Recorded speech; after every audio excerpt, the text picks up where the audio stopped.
ॐ अज्ञानतिमिरान्धस्य ज्ञानाञ्जनशलाकया चक्षुरुन्मिलितं येन तस्मै श्रीगुरवे नमः।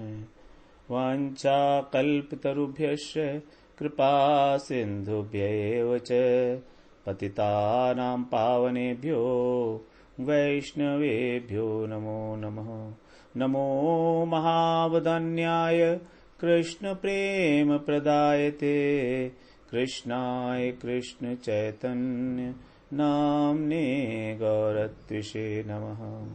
हे कृष्ण करुणा सिंधो दीनबंधो जगत्पते गोपेश गोपिका कांत राधा कांत नमोस्तुते। तप्त कांचन गौरांगी राधे वृंदावनेश्वरी वृषभानुसुते देवी प्रणमामि हरिप्रिये। वृंदाय तुलसी देव्यै प्रियायै केशवस्य च कृष्ण भक्ति प्रदे देवी सत्यवत्यै नमो नमः। श्री कृष्ण चैतन्य प्रभो नित्यानंद श्री अद्वैत गदाधर शिवासादि गौर भक्त वृंद। हरे कृष्ण कृष्ण कृष्ण हरे हरे, हरे राम राम राम हरे हरे। हरे कृष्णा। सर्वप्रथम मैं अपने गुरुपाद पद्म ओम विष्णुपाद अष्टोत्तर शत श्री श्रीमद् भक्ति वेदांत माधव गोस्वामी महाराज के चरण कमलों में अनंत कोटि दंडवत प्रणाम ज्ञापन करता हूँ। हम लोग छठे अध्याय का 23वां श्लोक श्रवण कर रहे हैं, जिसमें भगवान ने व्यतिरेक रीति से योग की परिभाषा दी है। व्यतिरेक रीति से मतलब कि इस संसार के साथ जो हमारा संयोग है अर्थात जो आसक्ति है उसका वियोग ही वास्तव में योग है। तम विद्यात दुख संयोग वियोगम योग संगीतम। तो जो इस संसार के साथ हमारा संयोग हुआ है अर्थात आसक्ति हुई है उसी का नाम, उससे वियोग हो जाए तो वही योग हो गया। अब इस वियोग को प्राप्त करने के तरीके अलग अलग होते हैं। भक्त लोग भगवान से संयोग कर लेते हैं तो उनकी संसार में आसक्ति अपने आप नष्ट हो जाती है। ज्ञानी लोग चित्त को शुद्ध करके और धीरे धीरे संसार से विरक्त होते हैं, मैं और मेरा का अभिमान छोड़ते हैं, उसके बाद उनका योग सिद्ध होता है। तो सबका अलग अलग प्रकार से जो है वो पद्धति है। अब यहां पर जो संयोग की बात की है तो सबसे पहला संयोग हुआ है प्रकृति का और पुरुष का। क्षेत्र क्षेत्रज्ञ संयोगम तत्विधि भरतर्षभ, जिससे कि सारा का सारा सृष्टि उत्पन्न हुई है। हम लोग सृष्टि तत्व में श्रवण कराए हैं कि किस प्रकार जब कारुणोदकशाही विष्णु अर्थात प्रथम पुरुष प्रकृति के ऊपर ईक्षण करते हैं, चिन्मय ईक्षण करते हैं, भावना करते हैं जब सृष्टि उत्पन्न करने के लिए, तब सृष्टि की उत्पत्ति होती है। भगवान के 6 अवतार बताए थे। सबसे पहला अवतार है भगवान का पुरुषावतार, जो इस जगत की सृष्टि करने के लिए सबसे पहले प्रकट होता है, पुरुषावतार।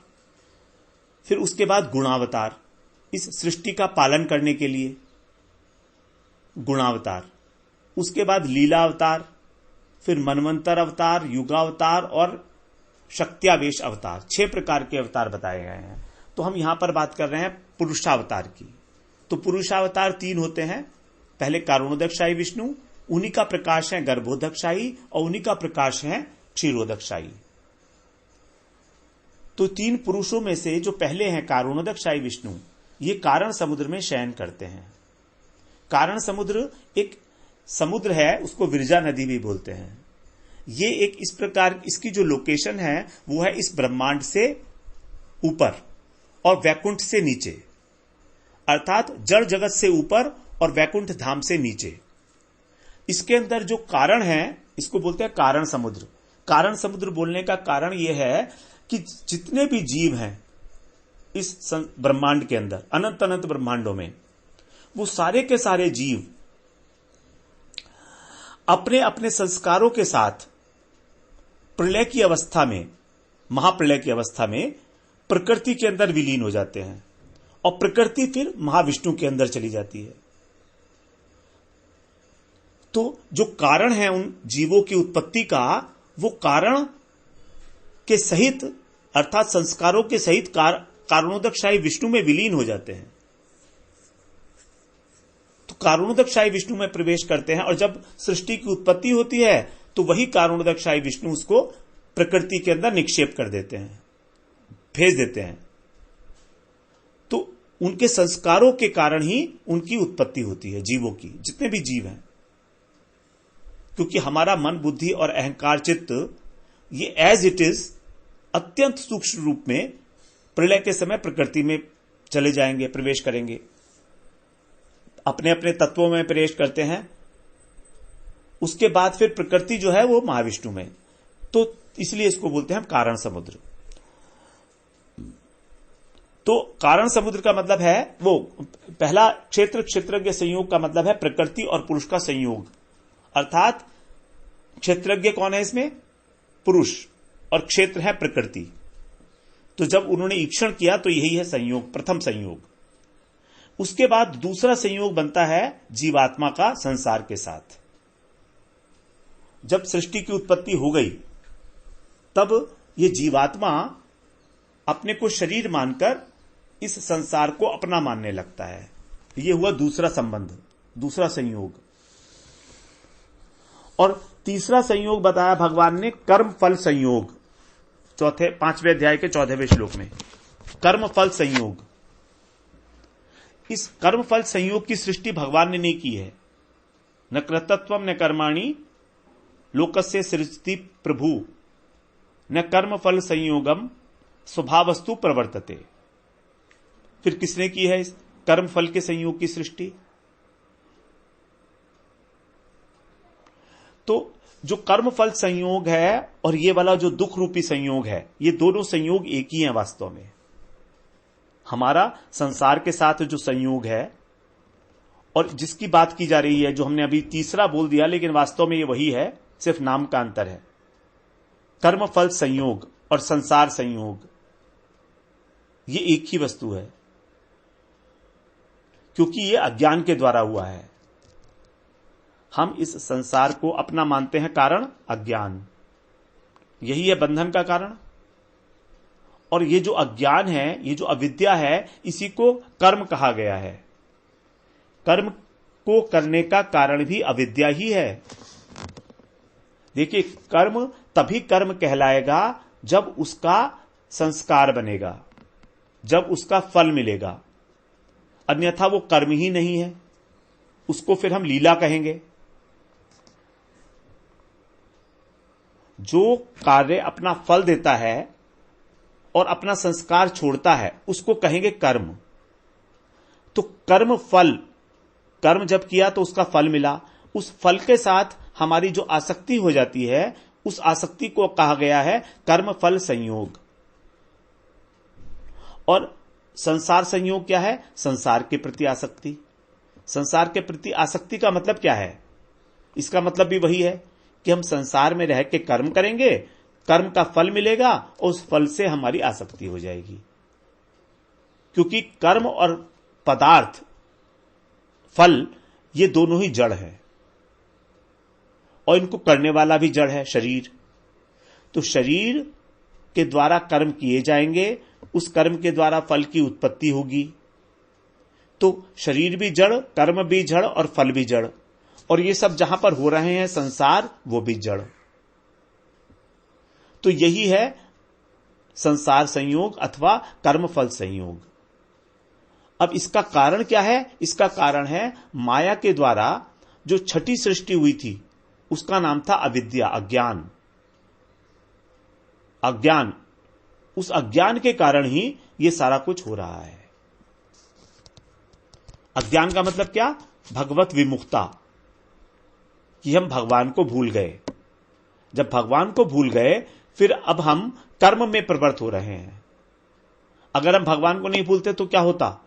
तो हम कर्म नहीं करते, फिर हम करते सेवा भगवान की। भगवान के धाम में जाकर।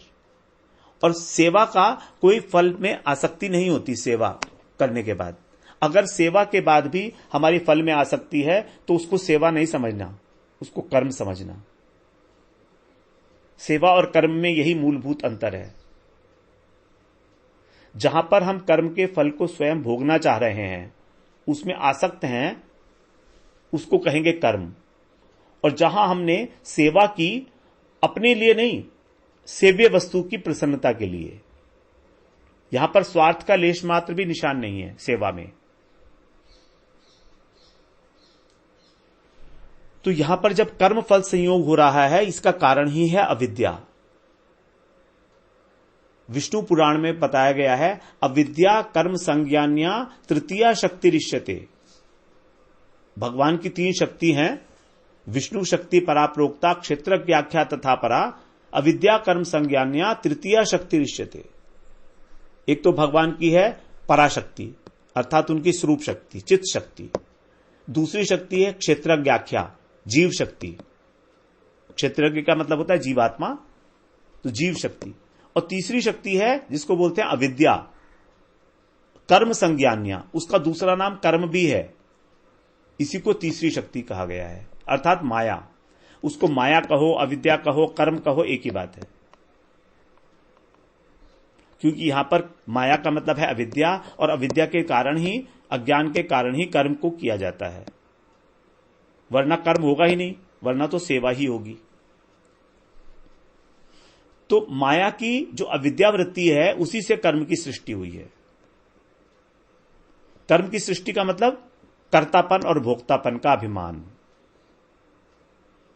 और इस अभिमान का कारण हमारी शरीर, हमारी आत्मा का स्थूल और सूक्ष्म शरीर के साथ तादात्म्य, identification with the body.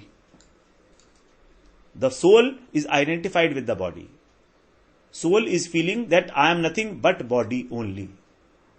This gross body and the subtle body.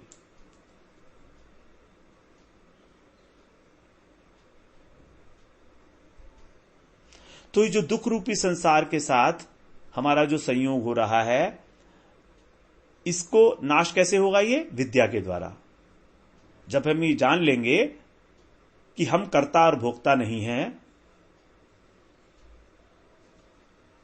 तब हमारा कर्मफल नहीं बनेगा, तब हमारा संसार में रहकर भी हम संसार में नहीं होंगे, वही होगा वियोग।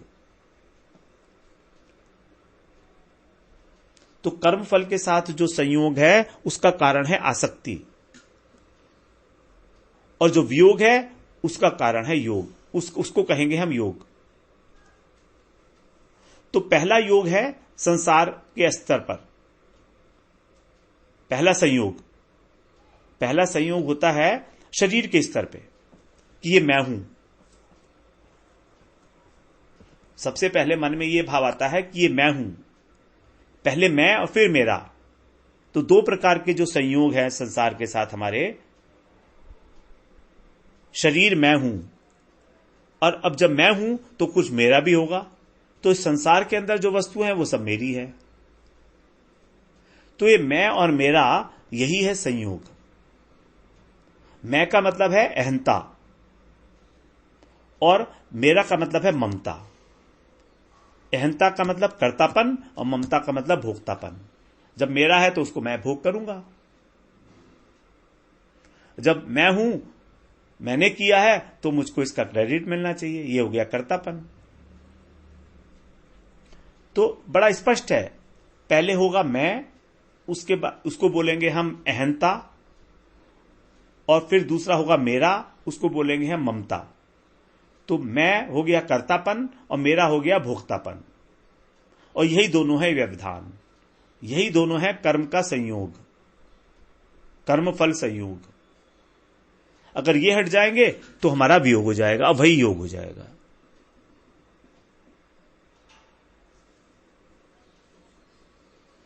भगवान ने यहां पर एक स्पेशल बात थोड़ी सी ध्यान रखने की है।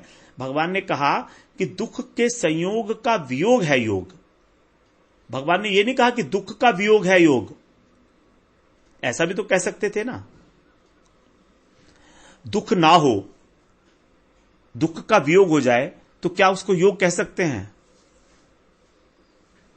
उसको योग नहीं कहा भगवान ने। जो दुख का संयोग हो रहा है उसके वियोग का कहा योग। क्योंकि वास्तव में योग तो हुआ है हमारा भगवान के साथ। जो संयोग हो रहा है यही है बंधन का कारण। फोकस पॉइंट जो है वो संयोग है। संयोग का मतलब आसक्ति, और आसक्ति का कारण है अज्ञान, माया की अविद्यावृत्ति, जिसने कि हमारा स्वरूप को ढक के और संसार के प्रति आसक्त करके संसार से हमारा संबंध करा दिया, आवरणात्मिका और विक्षेपात्मिका वृत्ति के द्वारा। अविद्या की दो वृत्ति हैं, आवरणात्मिका और विक्षेपात्मिका। आवरणात्मिका तमोगुणी, वो हमारे स्वरूप को भुला देती है, और विक्षेपात्मिका उसको संसार के प्रति विक्षेप कर देती है, उसमें आसक्त कर देती है। तो अगर किसी प्रकार से ये संयोग ना हो तो हमारा योग सिद्ध हो सकता है। मतलब आत्मा का शरीर के और संसार के साथ जो आसक्ति हो रही है, ये आसक्ति ना हो, अगर सदा के लिए अभाव हो जाए तभी योग सिद्ध होगा। इस बात को हमको जान लेना चाहिए। जो बात बताई जा रही है सम विद्यात दुख संयोग, ये हमारा जो संयोग हो रहा है दुख रूपी संसार के साथ, इस बात को क्या करना है? जानना है। विद्यात,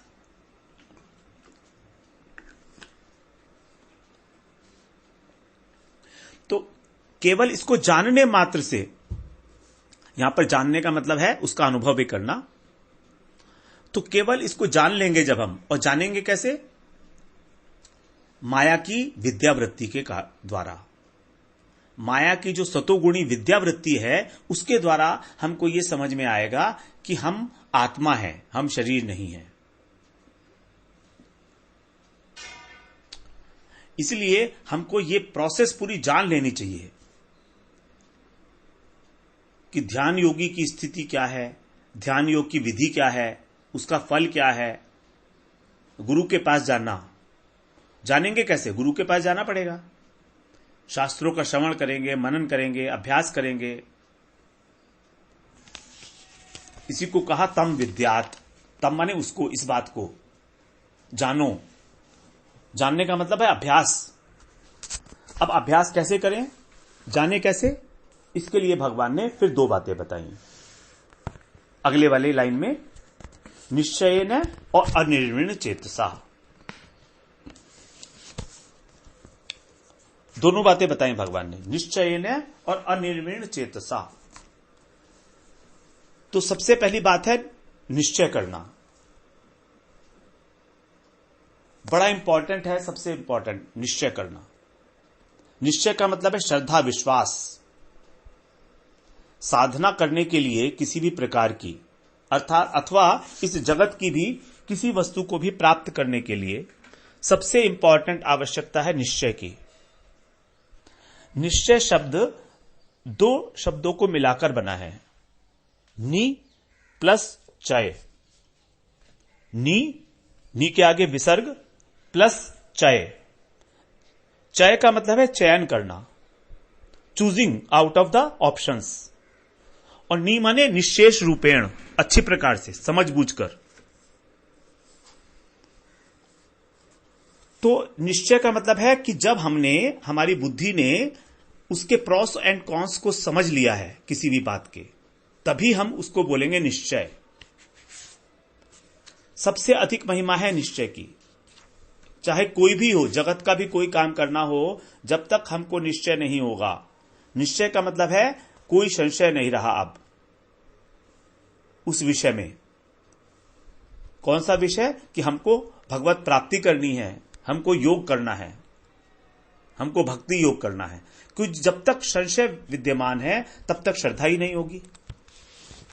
और श्रद्धा तो भक्ति लता का मूल है, भक्ति लता का बीज है श्रद्धा।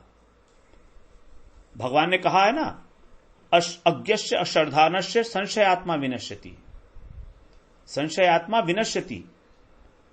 तो जहां निश्चय नहीं है वहां पर संशय है, और जहां संशय है वहां पर श्रद्धा भी नहीं है, अश्रद्धा है।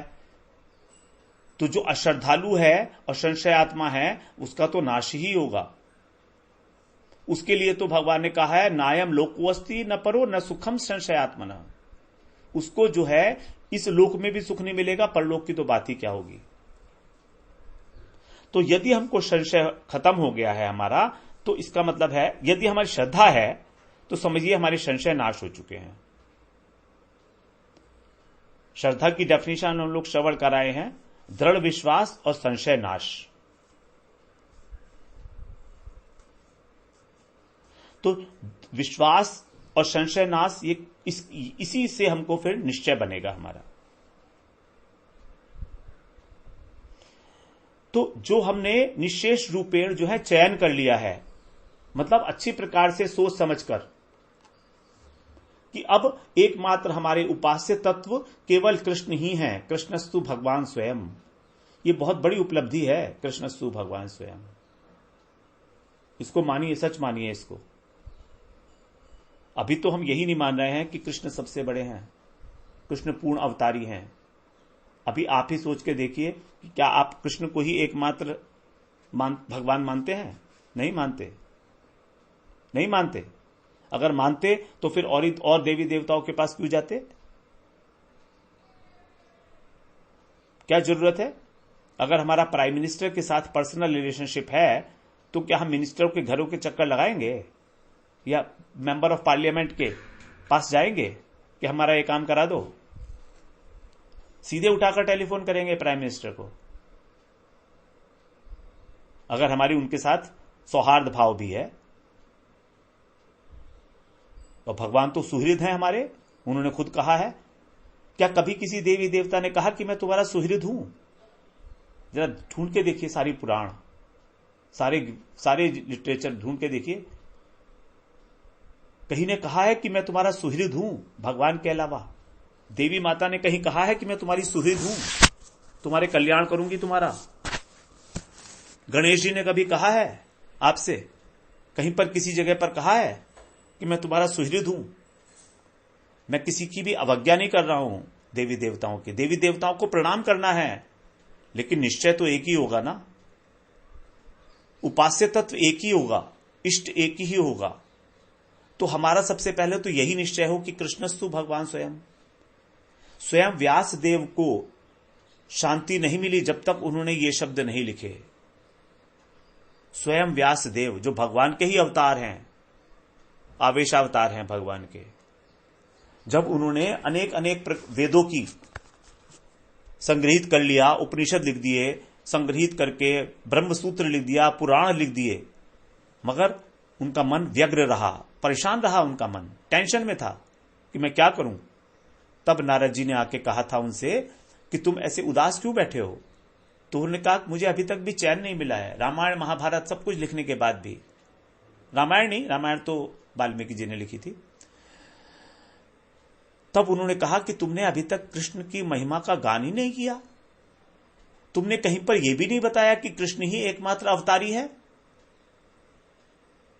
तुमने शिव पुराण में शिव जी की महिमा का गान किया, अग्नि पुराण में अग्नि की महिमा का गान किया, अलग अलग पुराणों में अलग अलग देवी देवताओं की महिमा का गान किया, कहीं कहीं बीच में भगवान की लीलाएं भी डाल दी कृष्ण की, लेकिन तो भी उनको अवतारी पुरुष अभी तक आपने सिद्धि नहीं किया है।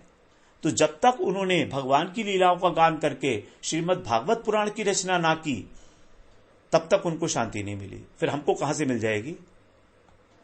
तो निश्चय होने के बाद ही हमें किसी प्रकार की कोई उपलब्धि हो सकती है। बिना निश्चय के कुछ भी नहीं होगा, कुछ भी। ना तो हमारा उत्साह रहेगा, ना हमें धैर्य होगा।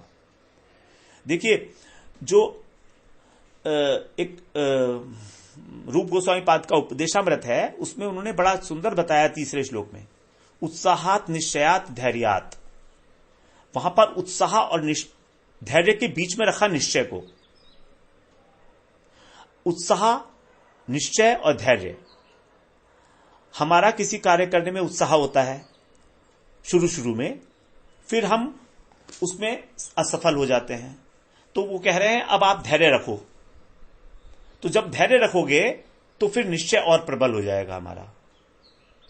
तो उत्साह और धैर्य के बीच में निश्चय को रखने से, डिटर्मिनेशन, तभी निश्चय जो है वो सार्थक होगा। चाहे कितना ही विलंब हो अभीष्ट की सिद्धि में, जब हमने सदगुरु का आश्रय लिया है, सदपथ का अनुगमन कर रहे हैं, जो वास्तविक पथ है भगवान के द्वारा कहा गया, भक्ति मार्ग का हम अवलंबन कर रहे हैं, तो हमें काहे की चिंता। चाहे कितना ही समय लगे, तो हमको हमेशा उत्साह रखना है और धैर्य रखना है। और तत्त कर्म प्रवर्तनात्, तत्त कर्म प्रवर्तनात् का मतलब है कि वही वही कार्य करते रहो, अभ्यास। तत्त कर्म, अब कर्म करने के लिए यहां पर कर्म का मतलब जड़ कर्म की बात नहीं है, यहां पर कर्म का मतलब है भक्ति संबंधी कर्म, श्रवण कीर्तन स्मरण इत्यादि जितने भी हैं उसकी बात की गई है। तो उत्साहात निश्चयात धैर्यात तत्त कर्म प्रवर्तनात् संग त्यागात सतो वृत्ते षट्भिर भक्ति प्रसिद्ध्यति। संग त्यागात, जो कुसंग है उसका त्याग करना चाहिए, और सतो वृत्ते, जो सदाचार संपन्न व्यक्ति हैं उनकी वृत्ति को अपनाना चाहिए। सदाचार संपन्न जो भक्त लोग हैं, वैष्णव हैं, उनकी वृत्ति, उनकी जैसी रहनी है उसको अपनाना चाहिए। उनकी रहनी, उनका आचरण कैसा है उस आचरण को अपनाना चाहिए, सदाचरण को। और जो कुसंग है, कुसंग का मतलब जो भक्ति विरोधी है, जो मायावादी हैं, अद्वैतवादी हैं, निरीश्वरवादी हैं, धर्मध्वजी हैं, नास्तिक हैं, स्त्री संगी हैं, स्त्री है, इनका संग छोड़ना चाहिए। संग का मतलब होता है उनसे हमको कोई भी अपनी सीक्रेट बातें नहीं करनी है। व्यवहार के लिए तो संग करना ही पड़ेगा, व्यवहार के लिए तो संग छोड़ ही नहीं सकते हम किसी का भी इस संसार में। लेकिन संग केवल वो ऊपरी ऊपरी होगा, अंदर से कोई संग नहीं है। विचारों का आदान प्रदान ना होना ही संग का ना होना है, उनसे प्रीति का ना होना। तो उत्साह निश्चयात धैर्यात तत्त कर्म प्रवर्तनात्, उसी उसी कर्म में अभ्यास, ये अभ्यास है। तो यहां पर एक बात बताई, उत्साह और धैर्य, इनके बीच में रखा गया निश्चय को। चाहे असफलता मिलती रहे कोई बात नहीं है, धैर्य बने रहना चाहिए। आपने एडिसन का नाम सुना होगा, जिसने बिजली का आविष्कार किया था। ऐसा बोलते हैं कि 10,000 बार वो फेल हुआ था अपने एक्सपेरिमेंट्स में, 10,000 टाइम्स। तो जब उससे किसी ने पूछा था कि तुम 10,000 बार अपनी प्रयत्न के अंदर तुम फेल हुए हो, असफलता मिली है, तब उसने यही कहा था कि नहीं, 10,000 बार मैं फेल नहीं हुआ हूं, मैं जितने भी ये हैं ये सारे के सारे मेरे लिए सोपान है मेरी सफलता तक पहुंचने के लिए। तो he is saying failure as a stepping stone towards the success. तो यही है धैर्य, चाहे सफलता मिले चाहे असफलता मिले, धीर पुरुष का यही है लक्षण। इससे हमारा निश्चय पक्का होता चला जाता है, जब हमारा उत्साह भी है और धैर्य भी है। चाहे कुछ भी हो, चाहे कोई कुछ भी कहे, हमें अपने पथ से नहीं हटना है। चाहे दुनिया इधर से उधर हो जाए तो भी हम एकमात्र कृष्ण को ही अपना उपास्य तत्व मानते हैं। इससे हमको कोई भी अलग नहीं कर सकता। यही होगा निश्चय। फिर कल हम बात करते हैं अनिर्वृण्य चेतसा के बारे में। वांछा कल्पतरुभ्यश्च कृपा सिंधुभ्य एव च पतितानां पावनेभ्यो वैष्णवेभ्यो नमो नमः।